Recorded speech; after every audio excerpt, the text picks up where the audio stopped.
عاشقان رسول کی دینی تحریک دعوت اسلامی کے تحت ساؤتھ کوریا کے شہر ایچن کے مدنی مرکز فیضان مدینہ میں سنت و بھرا اجتماع منعقد کیا گیا، جس میں مختلف شعبات و بزنس کمیونٹی سے وابستہ اسلامی بھائیوں کی شرکت ہوئی، جبکہ رکن شورا حاجی محمد امین اتاری نے سنت و بھرا بیان کیا اور اسلامی بھائیوں کو گناہوں سے بچتے ہوئے نیک اعمال کرنے اور قبر و آخرت کی تیاری کرنے سمیت خوف خدا سے آنکھوں کو تر رکھنے کا ذہن دیا۔ کوئی پتھر پھٹ جاتا ہے، اس سے پانی بہتا ہے، کوئی خوف الہی سے گر جاتا ہے جیسے اللہ کو منظور ہے، لیکن انسان جس کو شعور دیا گیا، جس کو عقل دی گئی، جس کو سمجھ دی گئی، اس کے حواس قوی ہیں، عقل کامل ہے، دلائل ظاہر ہیں، عبرت و نصیحت کے مواقع ہیں، لیکن پھر بھی اللہ کی اطاعت اور فرما برداری کی طرف نہیں آتا۔ انسان سوچے روئے کہ یار یہ کیا ہو گیا، کہ دل میرا دنیا پہ شیدا ہو گیا، اے میرے اللہ یہ کیا ہو گیا۔ دوران اجتماع رکن شورا نے اسلامی بھائیوں کو سلسلہ عالیہ قادریہ رضویہ اتاریہ میں داخل کر کے امیر اہل سنت دامت برکاتہم العالیہ کا مرید بنایا، جبکہ اجتماع کے دوران رکن شورا نے دعا بھی کروائی۔ یا اللہ پاک ہم سب کی حاضری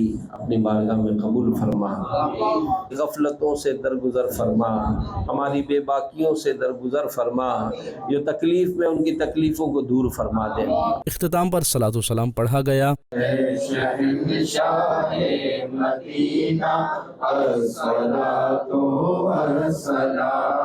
اس کے بعد ملاقات کا سلسلہ ہوا۔ اجتماع کے بعد ملاقات کے دوران رکن شورا نے دینی کاموں کے حوالے سے اسلامی بھائیوں کی رہنمائی بھی کی۔ عاشقان مصطفیٰ کی دعوت اسلامی